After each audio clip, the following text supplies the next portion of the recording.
2007 में भी अगर झारखंड के आदिवासी क्षेत्रों में परिसीमन लागू हो गया होता तो आज झारखंड का राजनीतिक परिदृश्य जो आप देख पा रहे हैं इस तरह का नहीं होता। शायद आज झारखंड में आदिवासी सरकार भी नहीं होता। कहने का तात्पर्य यह है कि 2007 में जिस तरीके से आदिवासी बहुल इलाकों से प्रमुखता से एक आवाज उठी, एक आंदोलन हुई और आंदोलन का फलसफा यह था कि आज आप देखेंगे कि उस वक्त आदिवासी को जो राजनीति में जो शेयरिंग मिला हुआ था, 28 सीटें प्राप्त हुई थी, वो अब तक बरकरार है। और उसका परिदृश्य ये था कि अगर वहां पर डिलिमिटेशन लागू हो जाता तो 28 सीटें घट करके 22 हो जाती, जो अनुसूचित जनजाति का जो सीट है अभी फिलहाल। लेकिन एक बार फिर से चूंकि 2026 में ये डर अब आदिवासियों को सताने लगा है, जिसको लेकर के आप देखेंगे कि कई तरह की बैठकों का आयोजन पूरे राज्य भर में होना शुरू हो गया है। इस वक्त एक और सर्वदलीय बैठक आयोजन राजधानी रांची में हुआ। हमारे बीच में एक आदिवासी नेता है, जो युवा नेता है, इनसे बातचीत करके समझने की कोशिश करेंगे कि 2026 में भी परिसीमन का डर आदिवासियों को क्यों सता रहा है, इसके पीछे का ग्राउंड क्या है, क्योंकि इसके बीते अब कहीं ना कहीं 20 साल हो चुका है और डिलिमिटेशन का मांग जो है बड़े जोर शोर से किया भी जा रहा है, क्योंकि जनसंख्या की बढ़ोतरी हुई है। देखिए, हम डीलिमिटेशन का विरोध नहीं कर रहे हैं, लेकिन जो डीलिमिटेशन का जो प्रोसेस है हम उसका विरोध कर रहे हैं, क्योंकि जो एग्जिस्टिंग प्रोसेस है उसमें बहुत सारी चेंजेस आई है।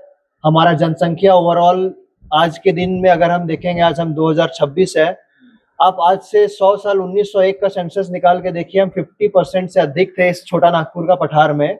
आज हम 26% में आके रह गए हैं 2011 का सेंसस के अनुसार, और अभी 2027 का सेंसस के बाद हमको लगता है कि और ज्यादा हम घट सकते हैं। तो कहने का मतलब ये है कि हमारा अगर जनसंख्या घट रहा है तो क्या हम फैमिली प्लानिंग को अडॉप्ट कर लिए, हम नेशनल इंटरेस्ट में यहाँ माइनिंग पर्पज से, इंडस्ट्रियल पर्पज से अपना जमीन दे दिए सरकार को, हम आउटनंबर हो गए, हम जॉब्स के लिए माइग्रेट हो गए, हम नेशनल इंटरेस्ट में हम NHAI से लेकर के रेलवेज को जमीन दिए, तो क्या इसका सजा में हम मेरा रिप्रेजेंटेशन को घटा देंगे?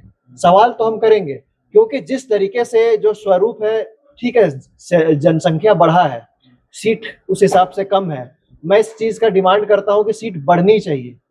लेकिन हमारा आदिवासी समाज का ये जो डिमांड है, पिछले बार जो 2002 में जो परिसीमन आयोग का गठन हुआ था और उस आयोग का जो रिपोर्ट सौंपा गया था, उसमें जिस तरीके से 6 सीट घटाया गया था और हमारा एक तरह से बोलेंगे कि रिप्रेजेंटेशन खत्म करके आदिवासियों का आवाज को खत्म करने का प्रयास किया गया था, तो हम लोग आंदोलन किया, रुक गया।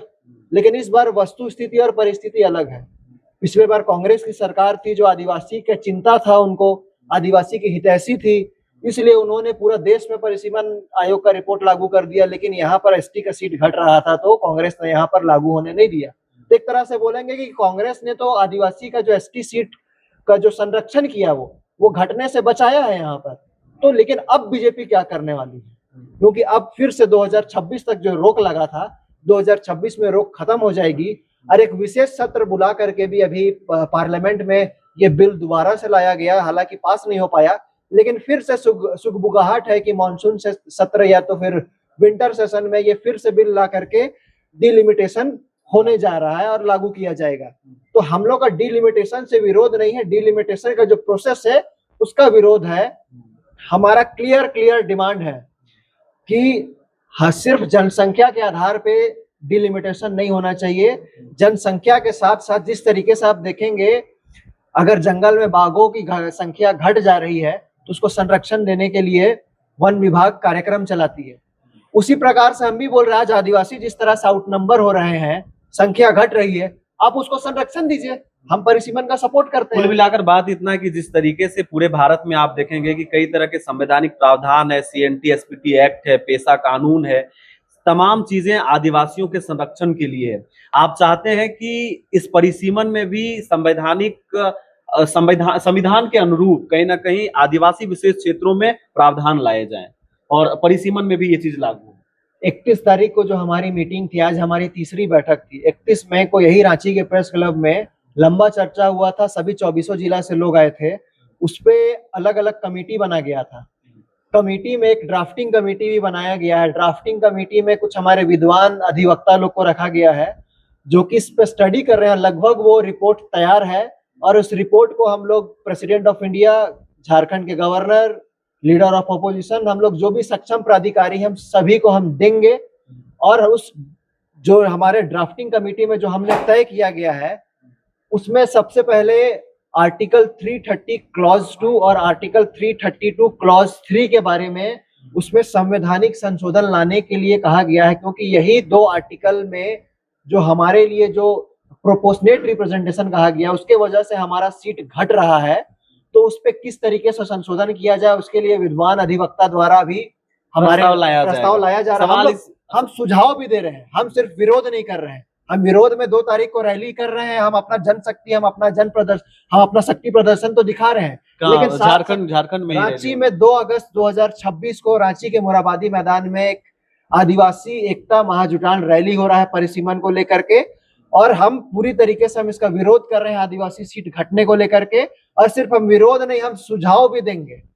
हम सुझाव एक मेरा एक सवाल इस बीच में ये है कि आपने अभी देखा कि सर्वदलीय बैठक बुलाई, बैठक में झारखंड में अगर देखें तो 15 से अधिक राजनीतिक पार्टियों का अस्तित्व है कहीं ना कहीं।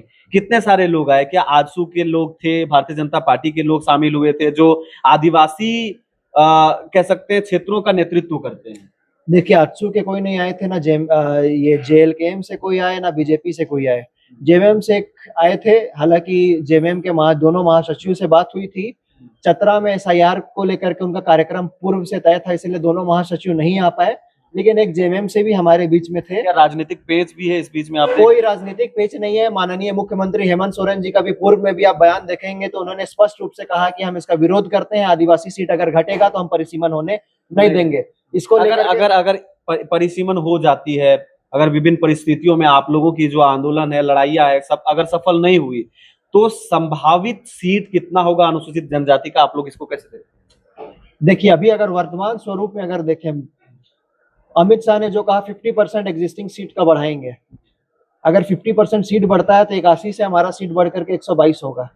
और वर्तमान स्वरूप में अगर ST/SC में जो मैंने 2 आर्टिकल के बारे में जिक्र किया उसमें संशोधन नहीं होता और ऐसे ही अगर परिसीमन हो जाता है तो आदिवासी का सीट बढ़ करके 28 से बढ़ करके 32 होगा और SC का सीट 9 से बढ़ करके 10 होगा, जिसमें हम लोग का भारी नुकसान होगा। हमारा प्रोपोर्शन में हमारा सीट भारी नुकसान होगा और हमें घटेगी। अभी आज के समय में क्या है कि प्रोपोर्शन में हमारा सीट अधिक है, हम बहुमत से केवल हम 12-13 सीट दूर है। 28 सीट ऐसे ही है और हमको 13 सीट चाहिए बहुमत के लिए, लेकिन यही चीज जब 122 सीट हो जाएगा तो लगभग आई थिंक 62 सीट चाहिए होगा आपको बहुमत के लिए। हमको 50% बहुमत से दूर कर दिया जाएगा। तो ये एक सोची समझी षड्यंत्र है जिसको हम सफल नहीं होने देंगे।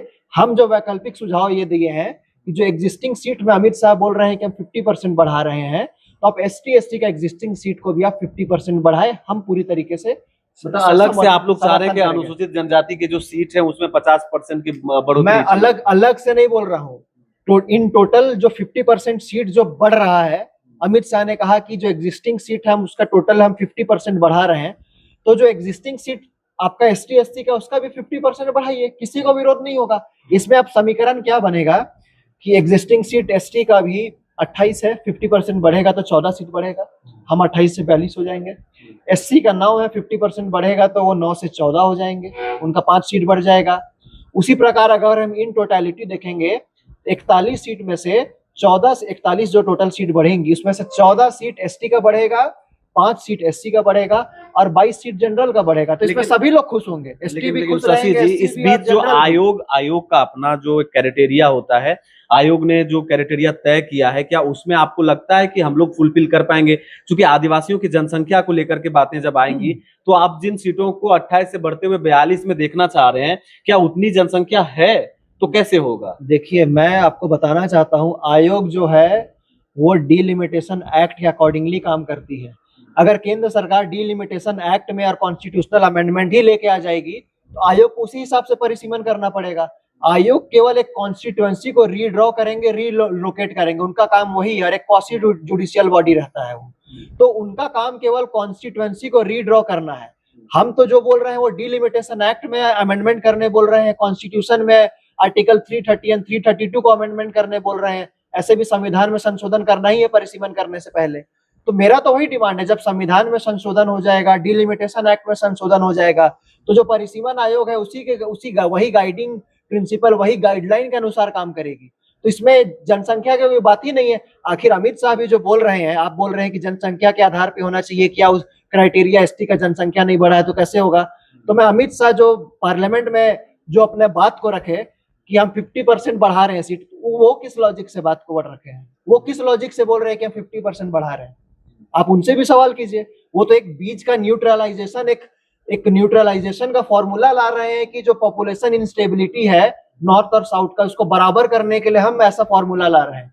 उसी तरीके से जो नॉर्थ वर्सेस साउथ है, वो झारखंड में ट्राइबल वर्सेस नॉन ट्राइबल है, उसी को तो हम न्यूट्रलाइज करने के लिए फॉर्मूला बता रहे हैं। तो इसमें इस बीच मेरा एक अंतिम सवाल, नहीं है। बिल्कुल अंतिम सवाल मेरा ये होगा कि चूंकि अभी देखेंगे कि इस बीच में जो आप लोग को चुनौती आ रहा है वो जनसंख्या, कहीं ना कहीं झारखंड में जो जनसंख्या का औसत है आदिवासियों का, वो कहीं ना कहीं कमा है समय के साथ में। किसको जिम्मेदार मानते हैं, किस सरकार को, या फिर क्या वजहें थी जिसके वजह से आप लोगों की जनसंख्या कम है, जिसके लिए ये दंश आप लोग को झेलना पड़ रहा है, आज आंदोलन के मोड़ में है? देखिए, वजह मैंने पहले भी बताया, एक माइनिंग। झारखंड में इंडिया देश का 40% खनिज झारखंड में मिलता है। माइनिंग में कितने लोग हमारे डिस्प्लेस हुए।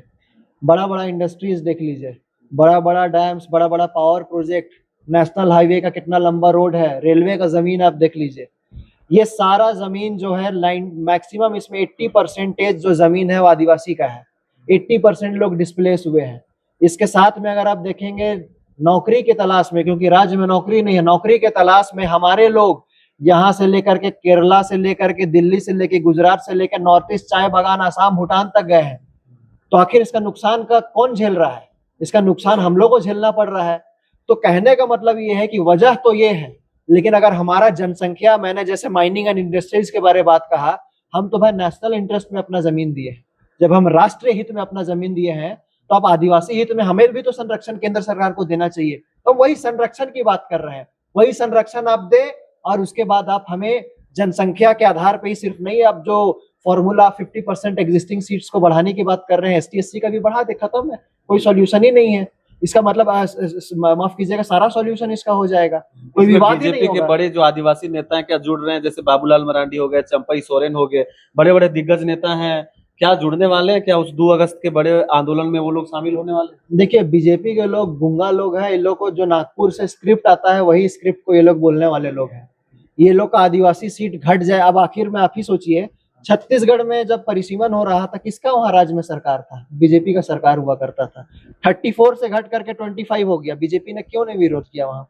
कि उसका विधायक 5-5 आखिर आदिवासी सीट घटा। तो बीजेपी से हमें उम्मीद नहीं है। लेकिन हमने आज की बैठक में, ऑल पार्टी बैठक में, बीजेपी के जो प्रदेश अध्यक्ष है उनको भी आमंत्रित किया था। उनके द्वारा कहा गया था कि आप खुद नहीं आ पाते हैं तो अपने प्रतिनिधित्व को भी भेजे, लेकिन उनके द्वारा किसी भी तरीके का प्रतिनिधित्व भी नहीं भेजा गया। इससे साफ दिखता है कि बीजेपी आदिवासी विरोधी है। बीजेपी